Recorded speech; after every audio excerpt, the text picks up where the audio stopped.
ওগো তুমি আর অমত করো না, বুড়ি ঠিকই বলছে, ও তো আমাদেরই মেয়ে। ঠিক আছে, তাই হবে। আমার একটা ভালো ছেলে দেখা আছে, তোর আমি 1 সপ্তাহের মধ্যে বিয়ে দেবো।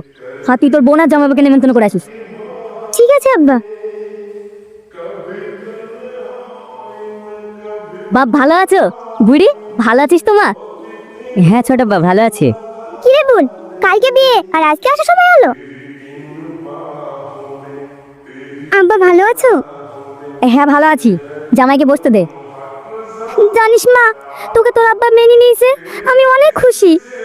তুমি হয়তো জানো না মা, আব্বা আমাদের অনেক আগেই মেনে নিয়েছে। শুধু মান সম্মানের ভয়ে তোমাদের কাউকে কিছু বলতে পারিনি। আব্বা ছিল বলে আমি আমার সংসারে কোনোদিনও অভাব বুঝতে পারিনি। আমি আবার তোদের জন্য কি করেছি? কেন? টনিকে দিয়ে যে প্রতি সপ্তাহে সপ্তাহে খাবার পাঠিয়ে দিতে, সেইগুলো এই টনির হাতে খাবার পাঠিয়েছি। দেখ মা, তোর হয়তো কোথাও ভুল হচ্ছে। আব্বা, তুমি আর কত লুকাবে বলো? আজ আমি তোমার জন্যই বেঁচে আছি। তুমি যদি টনির হাত দিয়ে 10 লাখ টাকা না পাঠাতে, তাহলে হয়তো আজ আমি আর বেঁচে থাকতাম না। আমি তোকে 10 লক্ষ টাকা দিয়েছি? আমি তো কিছুই বুঝতে পারছি না, কি হয়েছে মা? তুই আমাকে সব খুলে বলতো। একদিন আমার পেটে প্রচন্ড যন্ত্রণা করছিল, তারপর টনি আমার পেটে খুব যন্ত্রণা করছে, আমি বোধহয় বাঁচবো না। ও মা গো! আপনার কিছু না, আপনি একটু শান্ত হন। ডাক্তার বাবু, আমার দিদিকে একটু দেখেন।